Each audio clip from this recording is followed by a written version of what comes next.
Bismillah. Assalamualaikum warahmatullahi wabarakatuh.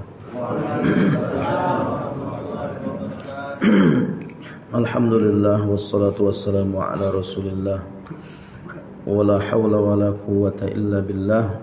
Asyhadu an la ilaha illallah wahdahu la syarikalah.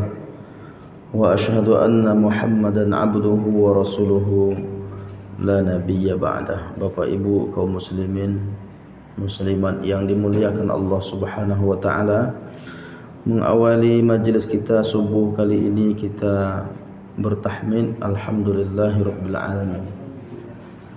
Dengan izin Allah taala bertemu kembali kita dalam kajian biografi sahabat mulia. Sudah kita bahas pertemuan sebelum ini tentang Abu Bakar As-Siddiq. Abu Bakar As-Siddiq radhiyallahu anhu. Nah, pada subuh kali ini kita akan memasuki khalifah yang kedua, yaitu Umar bin Khattab radhiyallahu anhu insyaallah. Kemudian kita berselawat kepada junjungan alam Nabi besar Muhammad sallallahu alaihi wasallam. Allahumma salli wa sallim wa barik alaihi. Assalamu alayka ayyuhan nabiyyu wa rahmatullah. Pada pertemuan kita sebelum ini pembahasan tentang Abu Bakar itu amat sangat banyak. Kalau kita telusuri lagi tentang kehidupannya, memang tidak akan ada habis-habisnya kalau kita mendalami tentang biografi orang-orang mulia ini. Namun cuplikan-cuplikannya paling tidak kita tahu nasabnya, keturunannya, kemudian siapa orang-orang di sekelilingnya, bagaimana perjuangannya bersama Nabi, dan hikmah-hikmah apa yang kita ambil sampai akhir hayatnya. Nah, itu yang sudah kita bahas pada pertemuan terdahulu. Nah, singkat cerita dari pergantian atau beberapa waktu sebelum Abu Bakar As-Siddiq meninggal dunia, seakan dia menitipkan amanah kepada Umar bin Khattab untuk melanjutkan kepemimpinannya. Ada dalam wasiat atau pesan Abu Bakar As-Siddiq kepada, panjang memang pesannya, kepada Umar bin Khattab radhiyallahu anhu. Ya Umar, inna lillahi haqqan bil laili. Wahai Umar, sesungguhnya Allah telah memikulkan tanggung jawab ini pada malam hari, maka jangan engkau tangguhkan di siang hari. Pesan dia kepada Umar bin Khattab. Allah telah memikulkan tanggung jawab ini pada siang hari, jangan engkau tangguhkan di malam hari. Jadi sebetulnya pesannya jangan menunda. Kalau bisa engkau selesaikan permasalahan tu malam ini, selesaikan malam ini, jangan besok. Kalau siang ini bisa engkau selesaikan, jangan tunggu malam. Itu pesan yang luar biasa sebetulnya kepada Umar bin Khattab dari Abu Bakar As-Siddiq radhiyallahu anhu. Wahai putra Khattab, maksudnya Umar bin Khattab, sesungguhnya Allah tidak akan menerima amalan sunnah sebelum engkau menunaikan amalan-amalan fardu. Jadi bagaimana melihat ada yang lebih prioritas.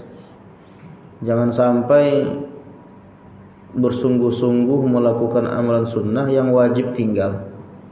Nah, itu pesan penting. Itu bukan hanya kaitan dengan ritual, tapi tentang kepemimpinan, tentang tugas-tugas amanah tanggung jawab seorang pemimpin. Jangan sampai yang kecil-kecil, yang sunnah-sunnah diprioritaskan, malah yang utama diabaikan. Nah, itu pesan-pesan luar biasa kepada Umar bin Khattab radhiyallahu anhu. engkau mengetahui wahai Umar, pada hari penghitungan kelak sesungguhnya neraca amal seseorang akan menjadi berat dikarenakan ia melaksanakan kebenaran. Engkau juga mengetahui pada hari perhitungan kelak sesungguhnya neraca amal seseorang akan menjadi ringan dikarenakan ia membela kepalsuan. Jadi maksudnya ini inspirasi atau makna di balik faman thaqulat mawazinuhu fahuwa fi 'ishatir radiyah wa man khaffat mawazinuhu fa ummuhu hawiyah. Nah, jadi ini tentang masalah. Terus banyak beberapa poin ini sebetulnya menarik untuk kita kaji, tapi pada subuh kali ini kita akan fokus kepada biografi Umar bin Khattab radhiyallahu anhu. Yang pertama yang akan kita bahas dari kehidupan seorang Umar bin Khattab radhiyallahu anhu, siapa namanya, kapan lahirnya, wafatnya kapan, kemudian makamnya tak asing lagi kita di samping Nabi, dan dia bergelar Al-Faruq. Jadi Umar bin Khattab Al-Faruq.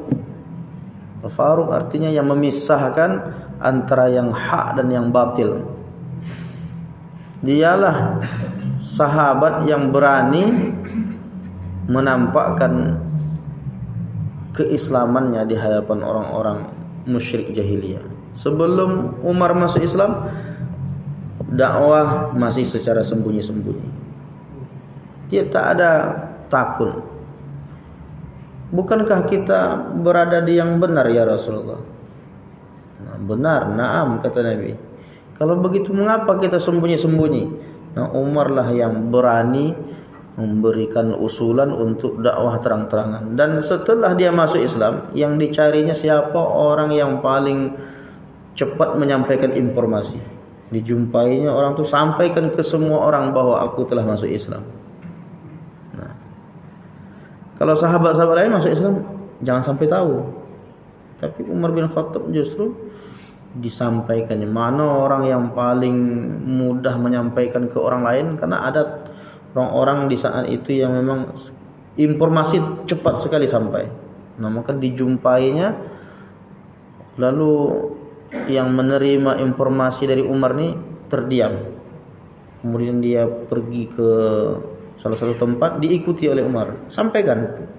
Maka disampaikan oleh yang menerima info itu bahwa Umar telah masuk Islam. Nabi pernah mengatakan tentang sosok Umar bin Khattab, tetapi memang selalu digandengkan dengan menyebut Abu Bakar dulu, karena keistimewaan dua sahabat mulia ini. Arhamu ummati bi ummati Abu Bakrin. Jadi orang yang paling penyayang dari umatku itu adalah Abu Bakar As-Siddiq. Wa ashadduhum fi amrillah Umar. Dan yang paling kuat dalam memegang perintah Allah adalah Umar. Memegang prinsip tak ada takutnya tentang kebenaran. Nah, dialah Umar bin Khattab. Siapa dia ini sebenarnya dari sisi nasabnya? Memang kalau kita mengkaji tentang biografi, siapa dia, datuknya siapa, ayahnya siapa, kan selalu begitu. Singkatnya kalau kita sederhanakan, Umar bin Al-Khattab bin Nufail bin Abdul Uzza bin Riyah bin Abdullah bin Qurt bin Razah bin Adi bin Ka'ab bin Lu'ay dan seterusnya. Ada catatan disebut dia Adi, Bani Adi. Jadi orang tahu Umar bin Khattab Al-Adawi itu kan Al-Qurashi. Nah, jadi Al-Qurashi berarti dia bahagian dari suku Quraisy.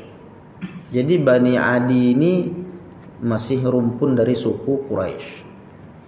Kemudian kalau kita lihat, ternyata dia bertemu nasabnya dengan nasab Rasulullah pada kakek Nabi Ka'ab bin Lu'ay.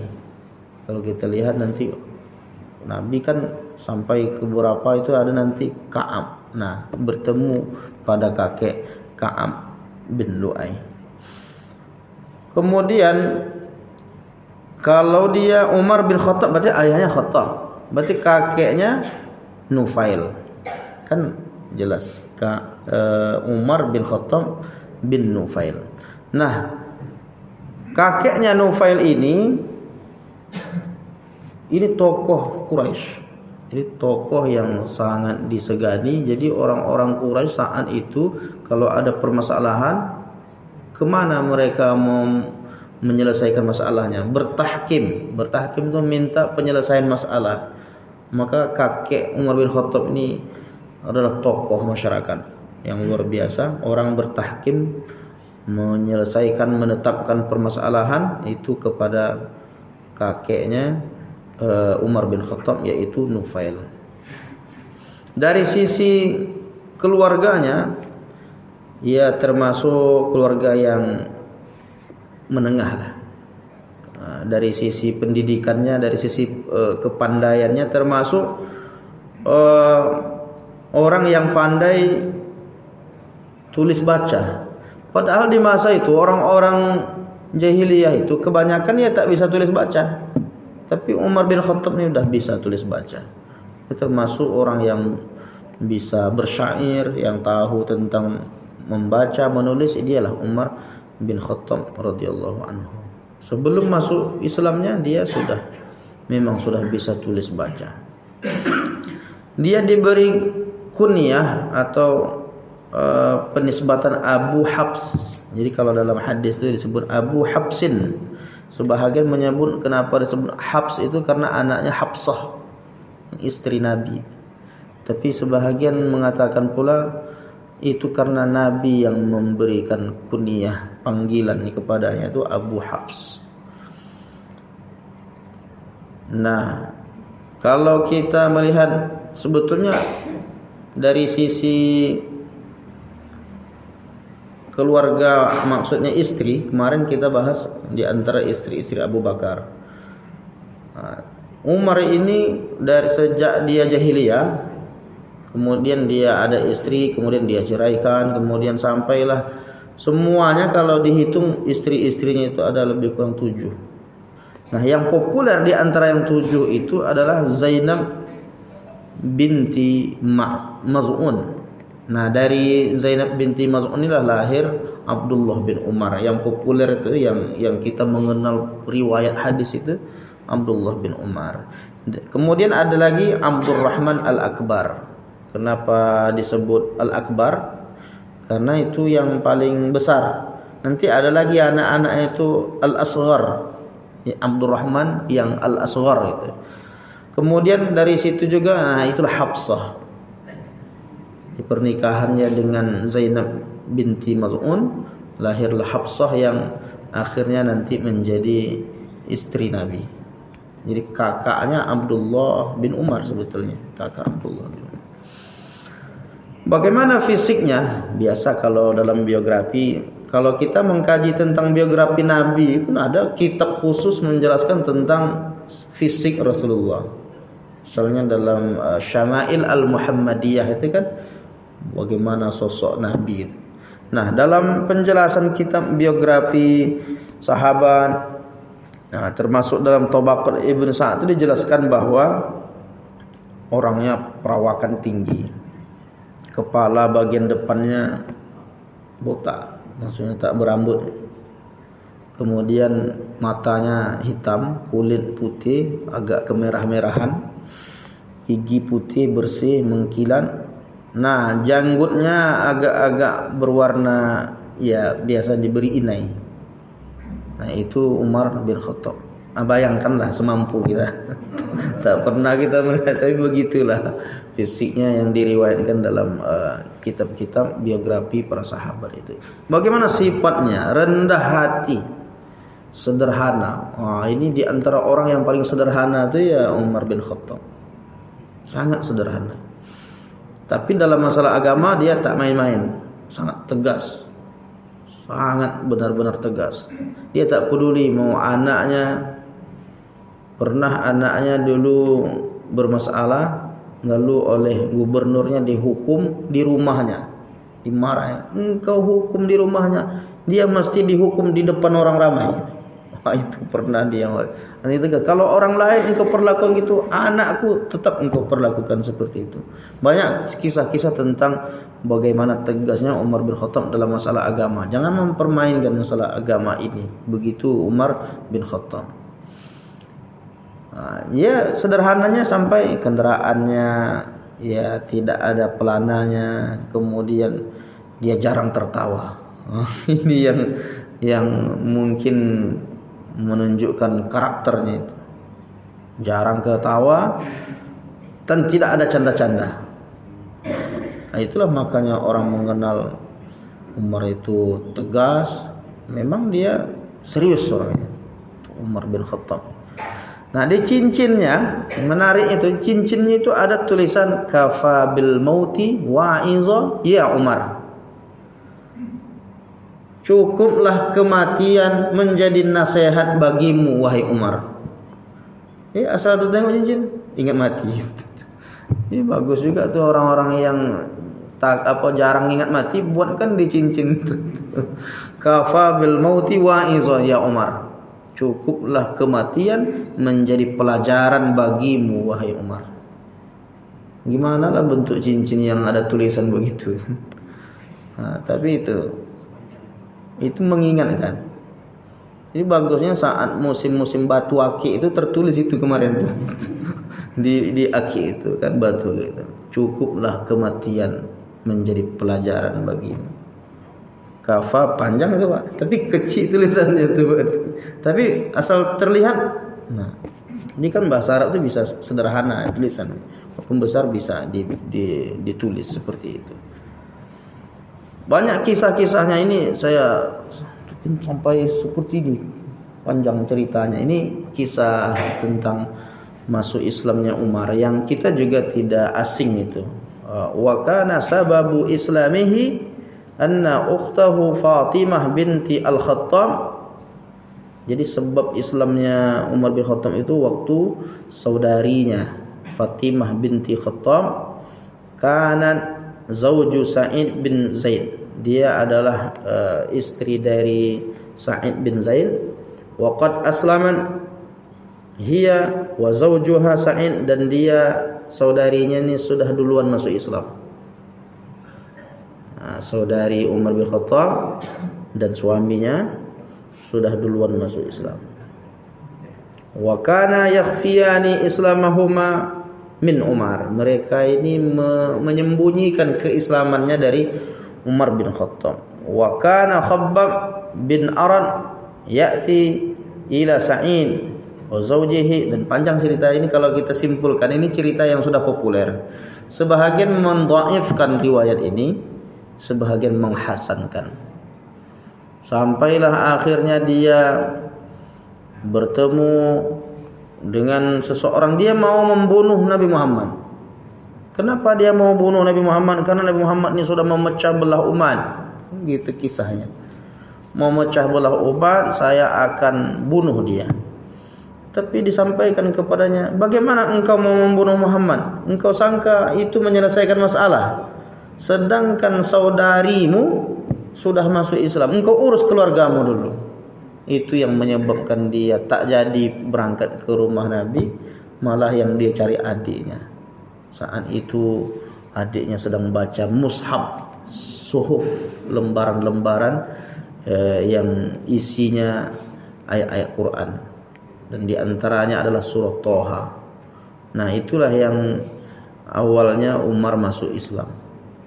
Setelah dia lihat bacaan ayat itu sampai surah Toha, sampai kepada ayat Innani anallah la ilaha illa ana. Sesungguhnya aku adalah Allah. Itu yang membuat dia gemetar. Sesungguhnya aku adalah Allah.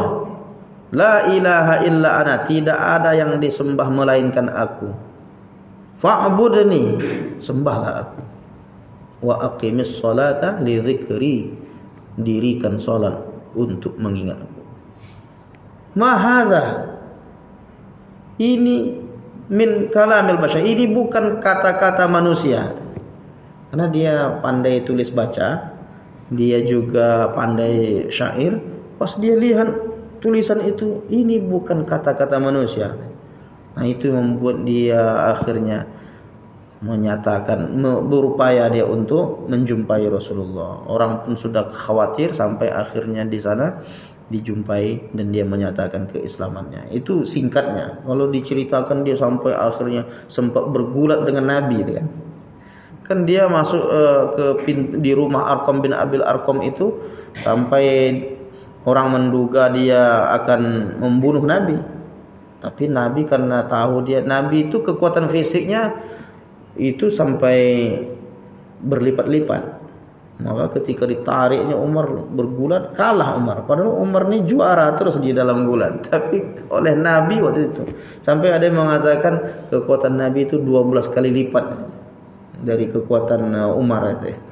Sampai ada yang menilai seperti itu. Nah, tetapi kalau engkau datang tujuan baik, kami akan layani dengan baik-baik. Ada Hamzah juga saat itu. Nah, aku datang tidak ada niat apa-apa, aku ingin menyatakan keislamanku. Nah, disitulah dia bersyahadat dan semua saat itu bertakbir.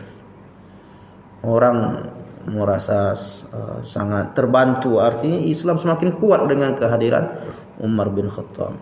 Umar bin Khattab radhiyallahu anhu, dia memiliki keistimewaan, dan di antara hadis-hadis Nabi tentang kedudukan dan fadilah keutamaan Umar, dia termasuk penduduk surga yang berjalan di muka bumi.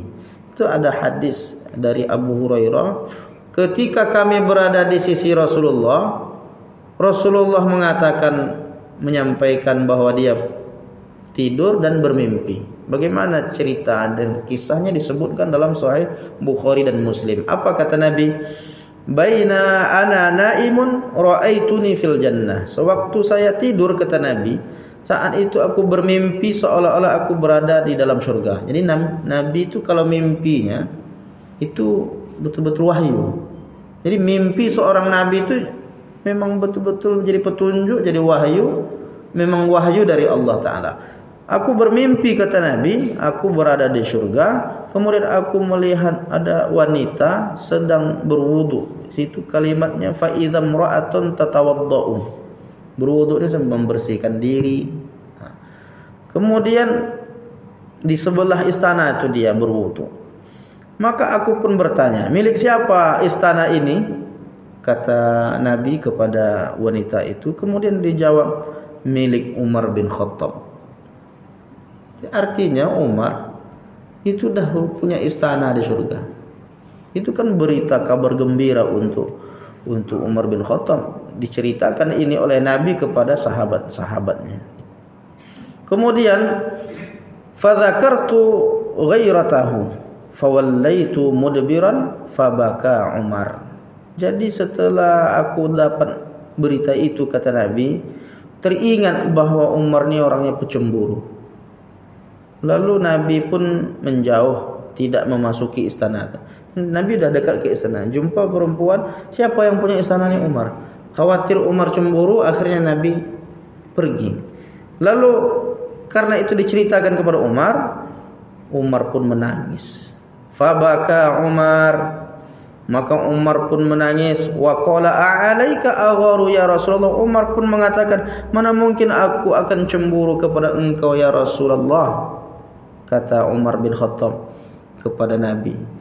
Tapi maknanya di sini bahwa yang penting kita ambil informasinya bahwa Umar sudah diberitakan masuk surga dan dia sudah disiapkan istana di surga. Nah, itu yang merupakan kabar gembira bagi Umar radhiyallahu anhu. Kemudian ada riwayat lagi, kehadiran Umar itu memang membuat sahabat-sahabat menjadi kuat semangat untuk berdakwah. Jadi Nabi juga pernah bermimpi. Diceritakan dalam Sahih Bukhari, uritu fil manam anni anzi'u bidalwin bakrah ala qalib. Jadi aku bermimpi sedang mengulurkan timba, dalwun, ember timba, ke dalam sebuah sumur yang ditarik dengan penggerak. Jadi masukkan kemudian tarik. Ada alat. Datanglah Abu Bakar mengambil air dari sumur tersebut. Agak satu atau dua ember, dan dia terlihat sangat lemah. Untuk menarik itu tak kuat. Cuma 2. Itu isyarat bahwa dia lebih kurang 2 tahun memimpin. Jadi Abu Bakar maksudnya. Abu Bakar itu cuma 2 ember aja dia bisa menarik ember itu. Kemudian setelah itu datang Umar mengambil air sebanyak-banyaknya. Lalu kata Nabi, aku tidak pernah melihat seorang pemimpin abqari, pemimpin yang kuat, yang begitu gesit sehingga setiap orang bisa minum sepuasnya dan juga memberikan minuman tersebut untuk unta-unta mereka. Maksudnya manfaatnya luas. Jadi kehadiran Umar ketika dia memimpin itu perluasan wilayah. Artinya betul-betul kehidupan umat Islam itu sangat kuat. Ketika selesai, bukan berarti Abu Bakar tidak kuat. Abu Bakar setelah 2 tahun dia memimpin itu juga membawa perubahan yang luar biasa. Tapi setelah itu Umar bin Khattab amat sangat luar biasa. Nah, kalau kita lihat dari kehidupan Umar sejak dia memimpin, dan itu memang karena doa Nabi. Nabi pernah berdoa, Allahumma a'izzal Islam bi ahabbi hadaini rajulaini ilaika, bi Abi Jahal atau bi Umar bin Al-Khattab. Ya Allah, muliakanlah Islam dengan salah seorang yang lebih engkau cintai dari 2 laki-laki ini. Siapa yang dimaksud Nabi? Abu Jahal dan Umar bin Khattab. Ini sama-sama tokoh yang luar biasa ketika di jahiliyah itu. Ini 2 orang inilah yang menentang Nabi. Umar bin Khattab ini termasuk orang yang menentang Rasulullah. Dan Nabi doakan kuatkan Islam dengan salah satu dari 2 Umar. Jadi Abu Jahal ini namanya Umar juga, Umar bin Hisham. Sementara satu lagi Umar bin Khattab. Nah, salah satu dari 2 Umar ini, jadikanlah dia yang akan menguatkan agama ini ya Allah. Dan Allah mengabulkan doa Nabi yang menguatkan ajaran, menguatkan Islam itu adalah dengan masuknya Umar bin Khattab. Lalu Abdullah bin Mas'ud radhiyallahu anhu pernah mengatakan, sejak Umar masuk Islam, apa kata dia? Mazilna a'izzatan mundu aslama Umar. Kami ini memang merasa tinggi, kuat, semangat, harga diri umat Islam ini benar-benar terukur. Artinya orang Islam itu tak ada lagi takutnya sejak Umar masuk Islam. Nah, jadi ada orang-orang yang bisa menguatkan Islam dengan kepribadiannya, karakternya kuat. Orang lain pun ikut merasakan mulia kita ini dengan kehadiran orang yang bersemangat dalam agama ini. Nah, itulah dia Umar bin Khattab. Itu suara apa tadi Ustaz? Udah sampai waktunya? Belum ya kan? Nah, Umar ini kalau Nabi kan dapat mukjizat. Kan kalau wali-wali Allah itu karamah. Tapi ada juga hamba-hamba Allah itu yang diberi ilham. Nah, Umar ini termasuk yang dianugerahkan oleh Allah ilham, seperti yang disebutkan dalam Sahih Bukhari. Rasulullah yang mengatakan itu dari Abu Hurairah, innahu qad kana fi ma madha qablakum minal umami muhaddatsun wa innahu in kana fi ummati hadhihi minhum fa innahu Umar bin Al-Khattab. Di antara orang-orang sebelum kalian terdapat sejumlah manusia yang mendapat ilham. Lalu kata Nabi, di antara orang yang dapatkan ilham dari umatku itu siapa dia? Dialah Umar bin Khattab. Umar bin Khattab itulah orang yang dapat ilham. Ilham itu bimbingan khusus dari Allah. Saking hebatnya Umar bin Khattab ini sampai syaitan lari dari dia. Nah, itu yang memang belum pernah kita menemukan ada riwayat tentang kok bisa syaitan lari dari Umar bin Khattab. Takut dia jumpa dengan Umar bin Khattab. Itu disebutkan oleh Nabi, inna syaitan, sesungguhnya syaitan itu lari ketakutan kalau bertemu Umar. Bisa syaitan lari. Nah, itu menunjukkan wibawa Umar ini sampai setan pun tak sanggup untuk bertemu dengan dia. Sampai ada riwayat dalam Sahih Bukhari Muslim lagi, dicari jalan lain. Kalau hadis ini kan cuma menyebutkan syaitan takut jika bertemu Umar. Tapi ada yang menguatkan hadis ini, yang populer hadisnya dalam Sahih Bukhari Muslim. Walladzi nafsi biyadihi. demi Allah yang jiwaku berada dalam genggamannya. Kata Nabi, malaqika syaitan salikan fajjan illa salaka fajjan ghaira fajjika. Tidaklah setan melihatmu wahai Umar, dia menempuh sebuah jalan melainkan ia akan menempuh jalan lain. Jadi kalau umpamanya Umar bin Khattab itu lewat jalan Sudirman, umpamanya, berarti setan cari jalannya jalan Imam Munandar atau Ahmad Yani gitu. Jangan sampai pas-pasan, bahaya nih. Begitulah Umar bin Khattab. Kalau kita mungkin sejalan dengan setan, takutnya sama-sama gitu kan, khawatir kita. Nah, tapi Umar bin Khattab luar biasa. Jadi itu kelebihan yang Allah anugerahkan kepada Umar bin Khattab. Banyak riwayat-riwayat tentang itu, mungkin kita tidak bisa membahasnya seluruhnya, tapi ada 3 alasan. Nah, ini penting nih yang dibahas oleh ulama yang membahas ini. Mengapa setan takut kepada Umar? Jadi kalau mau kita ini setan takut, mungkin perlu juga alasan ini kita pahami. Mengapa setan takut kepada Umar? 1, Umar bin Khattab sosok yang kuat, tidak hanya fisiknya tetapi imannya kokoh. Iman yang kokoh ni yang menyebabkan setan itu gentar, takut gitu kan. Menyebabkan betul-betul khawatir dia dengan Umar. Jadi dia imannya kuat, dia akidahnya itu tak bisa digoyang. Ya, kalau sudah dia bicara, sampaikan banyak riwayat itu sampai dia bicara tuh semua orang jadi diam gitu. Itu karena karakter Umar yang luar biasa. Fisiknya lah sudah kuat, imannya juga kokoh. Ada orang mungkin fisik kuat, imannya belum tentu kuat gitu. Tapi ini fisik kuat, jiwanya kuat. Jadi itu yang membuat setan itu menjadi takut kepada Umar. Yang kedua, Umar bin Khattab itu dia sederhana, rendah hati. Jadi kalau dari sisi kepada kebenaran dia tegas, tapi masalah dia kalau memang ada persoalan-persoalan yang dia harus mengakui, dia rendah hati, sederhana, hidupnya sangat sederhana. Tidak sibuk dengan urusan dunia. Ini. Jadi kalau urusan akhirat dia berjuang matian, tapi urusan dunia dia tidak terlalu terpukau, tidak silau matanya dengan kehidupan dunia. Kemudian Umar bin Khattab ini mau dia berkeliling, kan itu kisah yang paling banyak tuh, berkeliling ke kampung-kampung, cari orang-orang yang susah, yang mana ada orang yang susah, jangan-jangan ini yang menyebabkan aku masuk neraka, tak terperhatikan. Itu kerja keliling kampung, jadi ada orang yang susah miskin, sampai orang tak tahu kalau dia itu khalifah Amirul Mukminin. Nah, itu kan pekerjaannya, seharusnya dia bisa instruksikan itu kepada anggotanya, stafnya. Tapi dia mau melakukan sendiri. Sampai akhirnya ada orang yang tidak makan itu, biar aku pikul sendiri gandum ini. Biarlah aku, kata stafnya, tidak mau engkau memikul nanti di akhirat itu. Begitulah dia punya sikap yang luar biasa itu.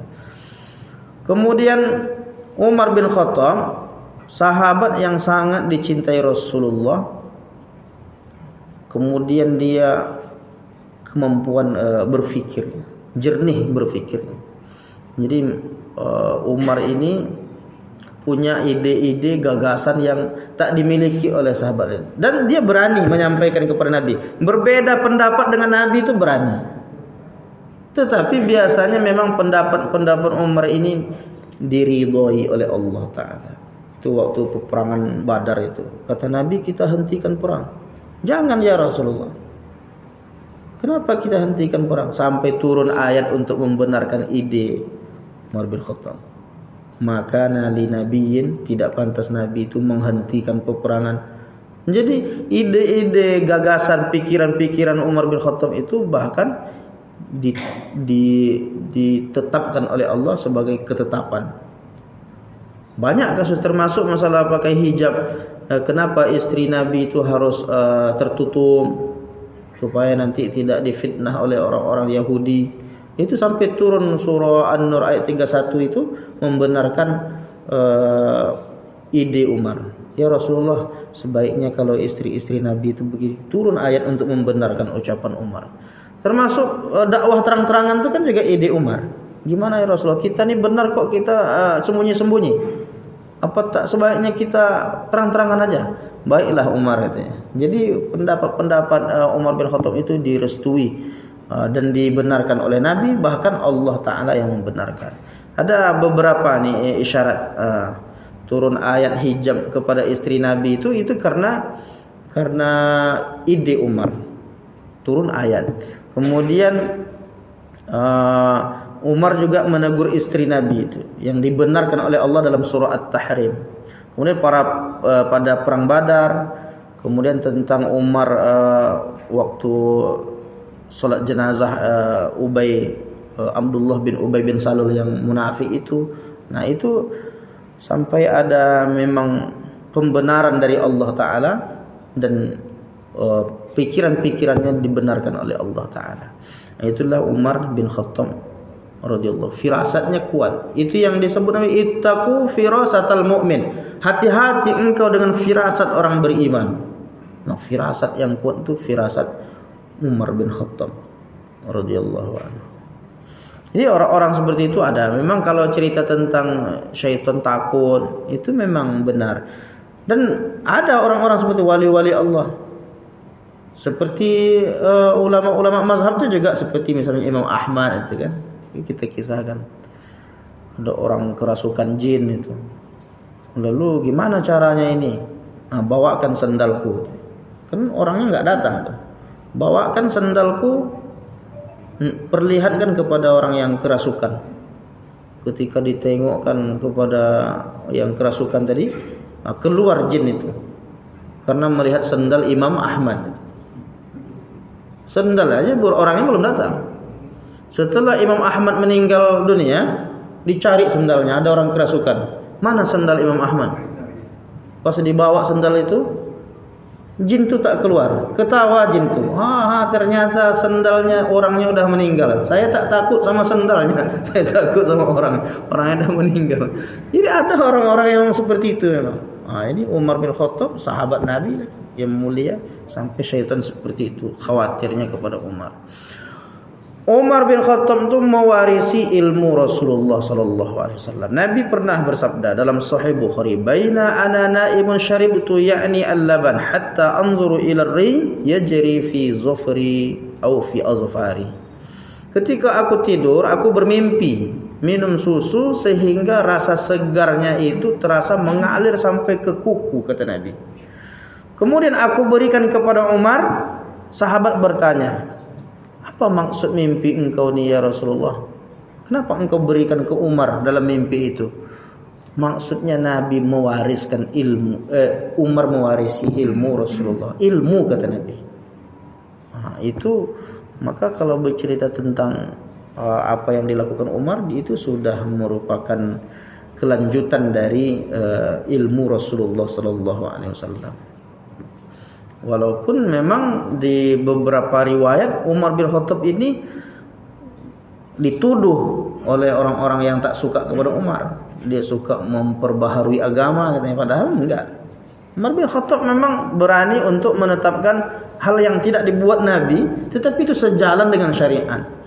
Seperti misalnya sholat tarawih, itu kan ide Umar.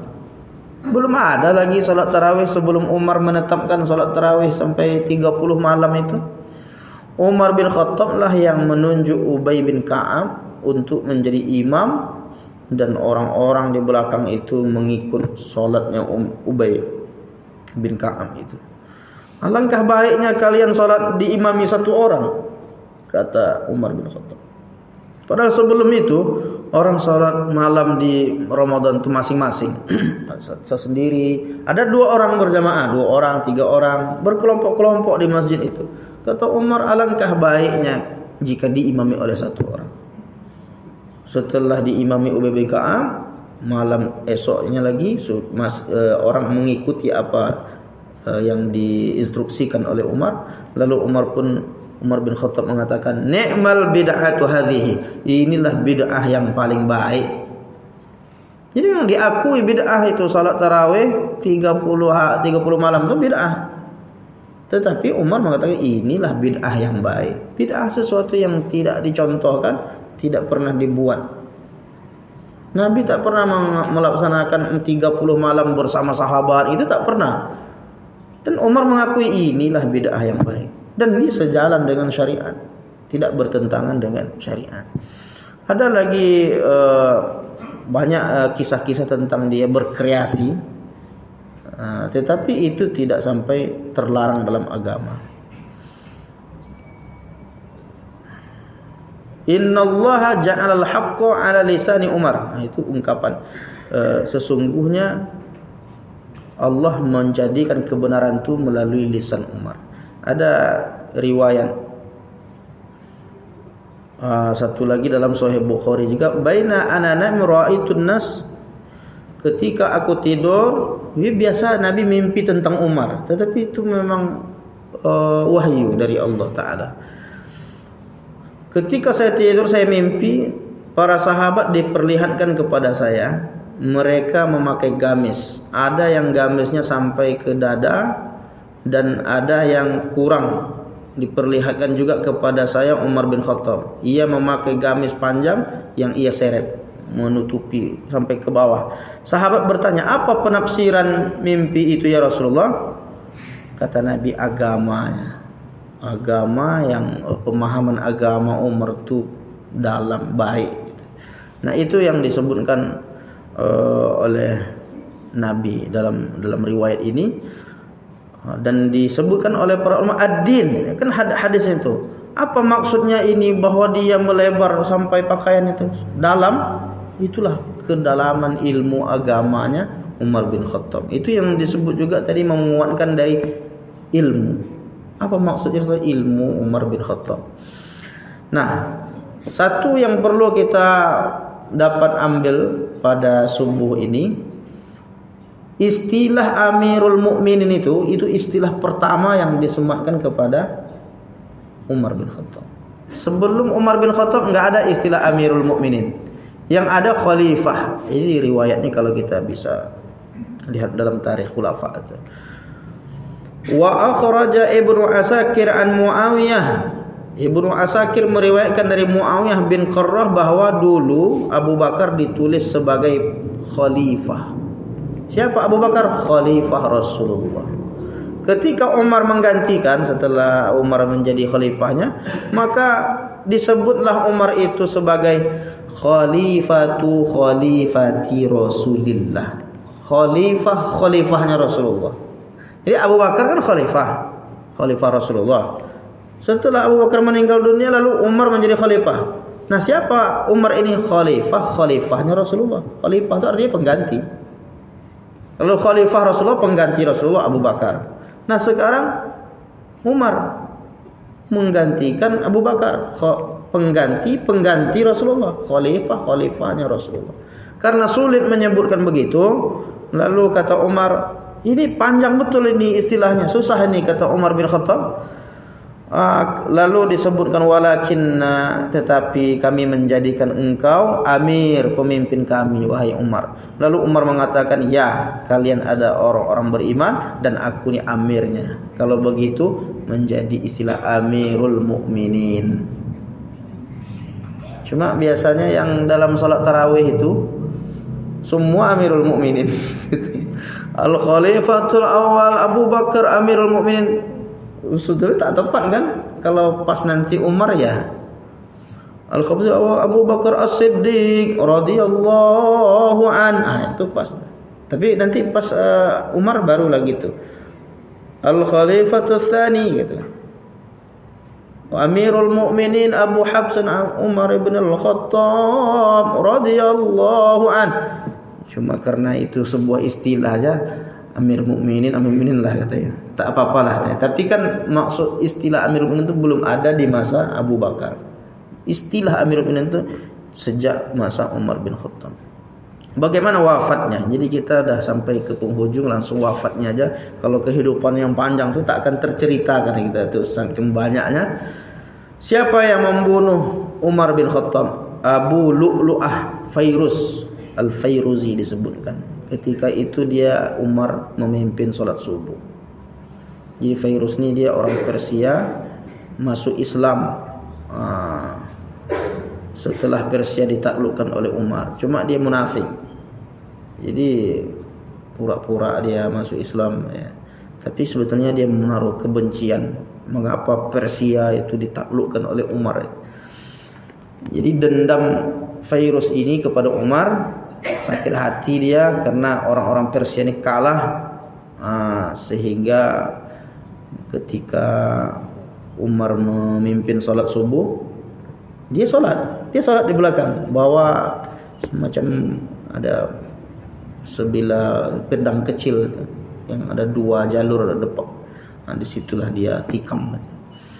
Kemudian dia setelah membunuh Umar itu, orang mau menangkap dia. Rupanya di ujung pedang itu udah ada racun. Akhirnya orang yang menangkap itu kena 11 orang juga wafat. Nah, begitulah suasananya itu. Tak dapat kita membayangkan bagimanalah keadaannya waktu itu. Akhirnya Umar bin Khattab wafatnya di hari Rabu 25 Zulhijjah. Itu di antara, tapi dia bertanya dia sebelum wafatnya, siapa yang membunuhku? Lalu disampaikan kepadanya, yang membunuhku itu orang munafik yang bernama Abu Lu'lu'ah. Lalu dia pun bersyukur, alhamdulillah. Artinya bukan orang Islam itu hakikatnya, kan? Munafik itu bukan orang Islam hakikatnya. Memang dia seperti orang Islam, dia berada di barisan orang beriman. Bahkan kalau disebut dalam Al-Quran, orang munafik itu lebih parah daripada orang kafir. Kalau orang kafir yang jelas-jelas dia statusnya, tapi munafik ini kan abu-abu. Nah, setelah disampaikan bahwa yang membunuh itu dia adalah Abu Lu'lu'ah, Umar mengatakan alhamdulillah. Maksudnya dia syahid dia, karena yang membunuh, karena dia tidak, artinya dia betul-betul sudah dijamin masuk surga, berarti dengan yang membunuh itu orang seperti dia, Abu Lu'lu'ah. Nah, itulah kisah singkat tentang Umar bin Khattab sampai akhirnya dia syahid. Nah, memang berita itu sampai akhirnya dengan kalimat Nabi ini ya sudah jelas kedudukannya di mata Allah Ta'ala. Apa kata al-asharah mubasysyaruna bil jannah, 10 orang yang dijamin masuk surga itu salah satunya Umar bin Khattab. Apa kata Nabi? Asyratun fil jannah, 10 orang yang dijamin masuk surga. Abu Bakar fil jannah, Abu Bakar di surga. Wa Umar fil jannah, Umar di surga. Wa Uthman, wa Ali, wa Zubair, wa Talha, wa Abdurrahman, wa Abu Ubaidah, wa Sa'ad bin Abi Waqqas. Semua ini masuk surga, kata Nabi. Nah, inilah kabar gembira. Andailah kita, andailah kita hidup di zaman Nabi, lalu disebut Nabi, engkau masuk surga, gimana lah perasaan kita? Umar masuk surga. Kita jauh dari orang-orang spesial ya. Kita berharap dengan mengkaji ini kita bertemu mereka nanti di surga Allah Ta'ala. Amin ya rabbal alamin. Itu mungkin yang dapat kita kaji pada subuh kali ini, mudah-mudahan bermanfaat. Apakah ada yang mau kita diskusikan? Biasanya kalau kisah-kisah ini tak payahlah diskusi, tinggal kita baca-baca ya. Nah, ini masih ada waktunya kan? Udah sampai ya. Nah, alhamdulillah. Berarti pas itu ya. Kita cukupkan dengan subhanakallahumma wa bihamdika asyhadu an la ilaha illa anta astaghfiruka wa atubu ilaik. Wassalamualaikum warahmatullahi wabarakatuh.